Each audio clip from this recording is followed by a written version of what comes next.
বাংলাদেশের ইসলামী ব্যাংকে চরম নৈরাজ্য চলছে। একদিকে একের পর এক আন্দোলন, অন্যদিকে গ্রাহকদের মধ্যে হিড়িক পড়েছে টাকা তুলে নেবার। গতকাল সংসদেও এই নিয়ে ব্যাপক আলোচনা হয়েছে। এর প্রেক্ষিতে একটি প্রশ্ন উঠেছে, ইসলামী ব্যাংক কি তাহলে অচিরেই বন্ধ হয়ে যাবে? কোনো একটা গ্রুপ কি এই ব্যাংকটাকে বন্ধ করবার জন্য ষড়যন্ত্র করছে? আজকে এই গুরুত্বপূর্ণ বিষয়টা নিয়েই আপনাদের সাথে আলোচনা করব। শেষ পর্যন্ত সাথে থাকবেন। 1983 সালে এই ইসলামী ব্যাংক প্রতিষ্ঠিত হয়েছিল এবং তখন জামাত ইসলাম সহ আরো কিছু ইসলামিক দল এই ব্যাংকটি প্রতিষ্ঠার সাথে জড়িত ছিল।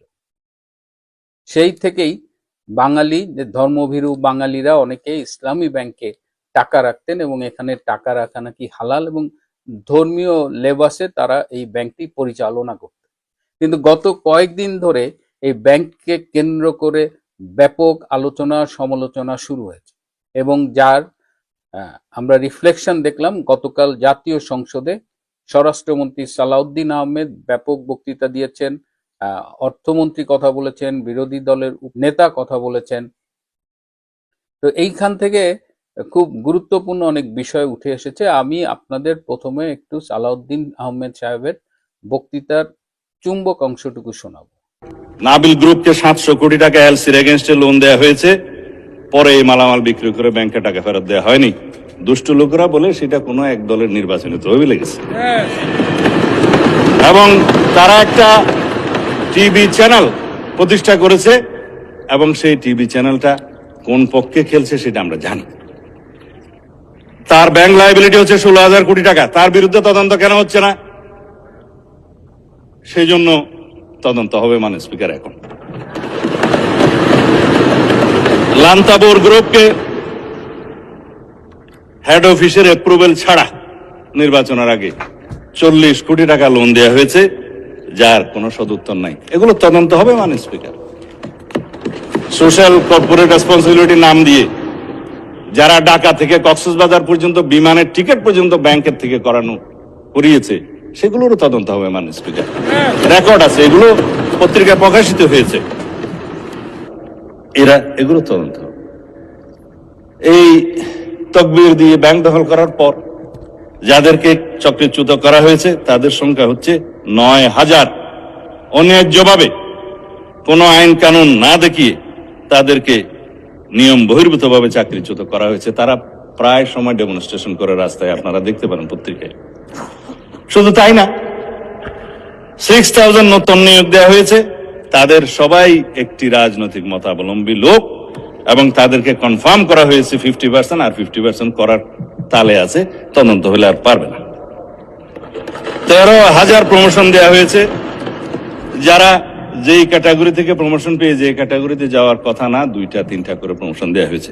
এই অনিয়মগুলো তো হয়েছে মাননীয় স্পিকার, ইসলামের নামেই তো হয়েছে বলে মনে হয়। তো সুতরাং এগুলো তদন্ত হলে হয়তোবা আমাদের কারো নাম ওখানে চলে আসতে পারে। ঘটনার শুরু একদম শেষ পর্যায়ে যে 24শে মে বাংলাদেশ ব্যাংক থেকে জনাব খুরশিদ আলমকে চেয়ারম্যান হিসেবে ইসলামী ব্যাংকে নিয়োগ দেওয়া হচ্ছে। এই খুরশিদ আলম আগে বাংলাদেশ ব্যাংকের ডেপুটি গভর্নর ছিলেন।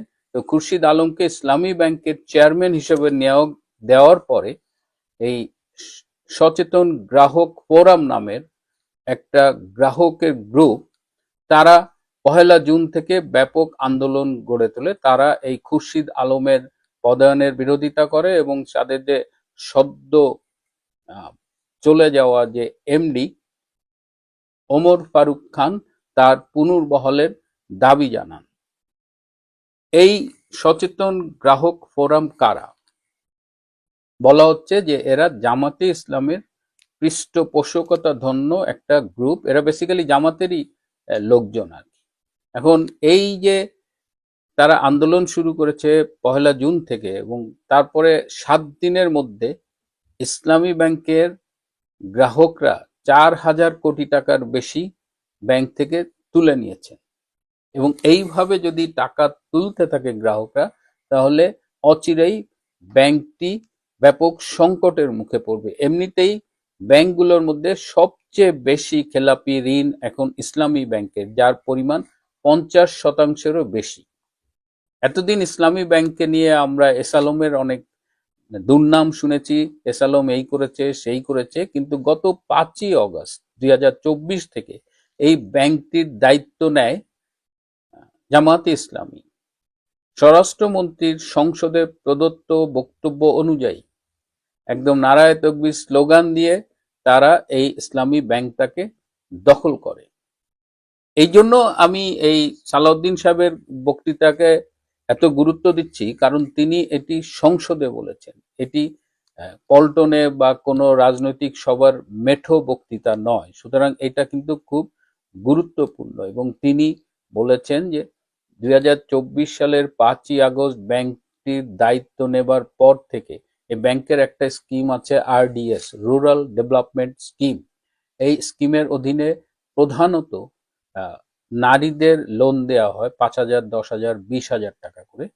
2024 সালের 5ই আগস্ট পর্যন্ত এই আরডিএস এর থেকে লোন দেওয়া হয়েছিল 11,000 কোটি টাকা, আর 2024-এর 5ই আগস্টের পর থেকে এই মাত্র 1.5 বছরের লোন দেওয়া হয়েছে 11,000 কোটি টাকা।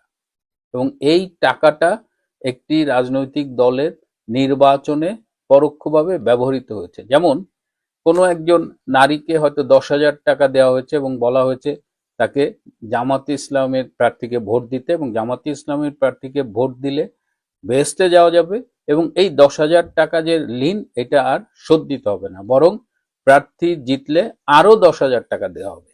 তার মানে ইসলামী ব্যাংকের টাকা দিয়ে তারা নির্বাচন করেছে। আবার তারা যে বিভিন্ন জায়গায় প্লেনে গেছে, সেটা আবার কর্পোরেট সোশ্যাল রেসপন্সিবিলিটির ফান্ড থেকে, ইসলামী ব্যাংকের যে সিএসআর ফান্ড থেকে, সেখান থেকে তারা ব্যয় করেছে।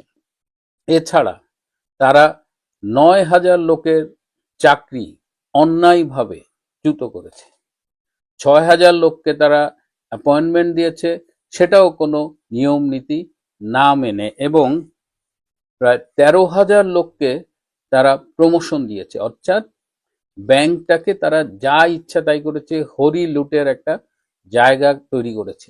তাহলে এসালমের নামে এত বদনাম দিই, আর যারা আমরা সারা জীবন শুনে আসলাম যে সৎ লোকের শাসন চাই, তো এই হলো জামাতের সততার নমুনা, যে একটা ব্যাংকে তারা ধর্মের নামে দখল নিয়ে সেই ব্যাংকে যা ইচ্ছে তাই লুটপাট করেছে। তারা নাবিল গ্রুপ নামে একজনকে 700 কোটি টাকা লোন দিয়েছে, যে লোনটা আর ফিরে পাবার কোনো সম্ভাবনা নেই। তারা আর একটা গ্রুপকে 40 কোটি টাকা দিয়েছে, সেটাও আর পাবার কোনো সম্ভাবনা নেই।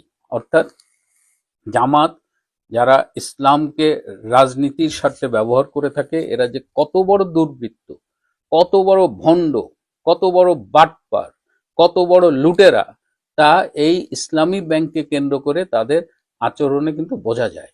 বাংলাদেশ ব্যাংকের যে spokesperson mister Arif Hossain Khan, তিনি বলেছেন যে ব্যাংকের বিষয়ে রাজনৈতিক দলসমূহের ইনভলভমেন্ট না থাকাই ভালো, কিন্তু জামাতে ইসলাম যেভাবে ওপেনলি ইসলামী ব্যাংকের পক্ষে কথা বলছে, তাতে বিষয়টা ভীষণ দৃষ্টিকটু নয়, বরং তাদের বলা যায় যে এক ধরনের লুটপাটের যে ভান্ডার, সেইখানে টান পড়েছে, যে কারণে তারা আর রাগঢাক করেনি, তারা একদম ওপেনলি এই ব্যাংকের পক্ষে কথা বলছে। যেটা কিন্তু, এবং বিরোধী দলীয় নেতা যিনি ডক্টর শফিক, তিনি বলেছেন যে তাদের বিরুদ্ধে যে অভিযোগ, ইসলামী ব্যাংকে কেন্দ্র করে যে অভিযোগগুলো, সেগুলো যদি প্রমাণ করা যায় তাকে তিনি মেডেল দেবেন। এইটা কেমন কথা? মেডেল কেন দিবেন? তিনি তো বলবেন যে প্রমাণ হলে তিনি যে শাস্তি প্রাপ্য সেটা মাথা পেতে নেবেন। এটা কি খেলা নাকি? চুরি করবেন, লুটপাট করবেন, সেটা ধরাই দিলে আবার মেডেল দেবেন? মানে কি রকমের ভণ্ড! এবং সারা দেশে কিন্তু এখন আমি এই পত্রিকায় পড়ার পরে আমি ব্যক্তিগতভাবেও কিন্তু অনেকের সাথে যোগাযোগ করার চেষ্টা করেছি, যে পরিচিত অনেক ইসলামী ব্যাংকের গ্রাহক ছিল এবং সবাই টাকা তুলে নিচ্ছে, এবং আমিও মানে পরিচিতদের অনেকেই বলেছি একটু সতর্ক থাকতে। এবং এখন বাংলাদেশে যে কথাটা চাউর হচ্ছে যে ইসলামী ব্যাংকে টাকা থাকলে টাকাটা তুলে নাও, না হলে এই ব্যাংক যে কোনো দিন কলাপস করবে, এবং সেক্ষেত্রে তোমার টাকা কিন্তু মার যাবে। এই মেসেজটা কিন্তু গ্রাহকদের মধ্যে সামহাও ছড়িয়ে গেছে। যদিও অর্থমন্ত্রী বলার চেষ্টা করছেন যে এইটা রাজনৈতিকভাবে সুপরিকল্পিতভাবে এই মেসেজ স্প্রেড করা হচ্ছে যাতে ব্যাংকটা কলাপস করে, যাতে সরকারের উপরে বদনাম হয়। কিন্তু ইসলামী ব্যাংকটা নিয়ে আসলেই চিন্তা ভাবনা করা উচিত, এবং যেভাবে এইটা জামাতের গ্রিপে চলে গেছে এবং এখান থেকে জামাত শিবিরের কর্মীরা এখানে কাজ করে, তারা নিয়মিত মাসিক চাঁদা দেয় জামাতের কর্মসূচি চালানোর জন্য। সেই ভিডিওটাও আমি আপনাদের একটু দেখাতে চাচ্ছি, ছোট্ট একটা ভিডিও। আমার নাম মোহাম্মদ সাইফুল আলম। আমি আগে ইসলামী ব্যাংকে অফিসার হিসেবে ছিলাম, ওখানকার এমপ্লয়ি হিসেবে ছিলাম, অফিসার হিসেবে আমাকে চাকরিচ্যুত করা হয়। আমি একজন চাকরিচ্যুত ব্যাংকার। আমি আজকে যে বিষয়টা নিয়ে বলতে এসেছি ওটা হচ্ছে জামাত শিবির কর্তৃক আমাদের থেকে প্রতিনিয়ত প্রতি মাসে চাঁদা নেওয়া হতো এই বিষয়টি বলার জন্য। এবং প্রতি মাসে আমাদের থেকে আমাদের যে সময় নির্দিষ্ট আকারে চাঁদা ছিল আমাকে প্রতি মাসে 1,000 টাকা দিতে হতো। কিন্তু প্রতি মাসে দেওয়ার পরও ওদের এখানে বিভিন্ন প্রোগ্রাম ছিল, ওখানে যে পরিমাণ চাঁদা দাবি করা হয়তো পরিমাণ চাঁদাই দিতে হতো। এবং এটা ছিল ওরকম একটা প্রোগ্রাম 31 মে 2025 কর্মী সম্মেলন ওনাদের। এখানে ওনারা আমার ডেজিগনেশন অনুযায়ী আমার থেকে 5,000 টাকা চাঁদা দাবি করেছিল এবং আমি পরবর্তীতে এটা দিতে রাজি হই নাই এবং আমি প্রতিবাদ করেছিলাম এই চাঁদার বিষয়ে। পরে যখন আমার বিভিন্ন কলিগ এসে আমাকে বললো চাঁদাটা দিয়ে দেন, না হলে ওনারা হয়তো আপনাকে ট্রান্সফার দিয়ে দিতে পারে, পরে আমি বাধ্য হয়ে চাঁদাটা দিয়ে দিই। এবং পরবর্তীতে এরপরে এটা হচ্ছে 31 মে 2025 যে ওনারা প্রোগ্রামটা করেছিল ওটা চাঁদা। তারপরে আমাকে ট্রান্সফার করা হয় হোসেনপুর শাখায় 19 আগস্ট 2025 আমার ট্রান্সফার অর্ডার আসে এবং আমি ওখানে জয়েন করি 7 সেপ্টেম্বর। এবং এরপরে হচ্ছে আমাকে ওই টার্মিনেশন করা হয় হোসেনপুর শাখা থেকে 1 মাস পরে 9 অক্টোবর 2025 এটা হচ্ছে আমার টার্মিনেশন লেটার। আমাকে টার্মিনেশন করা হয়, এটা হচ্ছে আমার টার্মিনেশন লেটার। তো এই হলো মুখোশধারী জামাতে ইসলাম, যারা আহ, ইসলামের কথা বলে কিন্তু ইসলামের কোনো কিছুই তারা মানে না, রাজনৈতিক স্বার্থে তারা ইসলামকে ব্যবহার করে এবং তারা সেক্ষেত্রে অনেকটা ইবলিসের সাথে তুলনীয়। প্রিয় বন্ধুরা, আজ এ পর্যন্তই। ভালো থাকবেন, সুস্থ থাকবেন, তার চেয়েও জরুরি হলো নিরাপদে থাকবেন। সবাইকে অনেক ধন্যবাদ।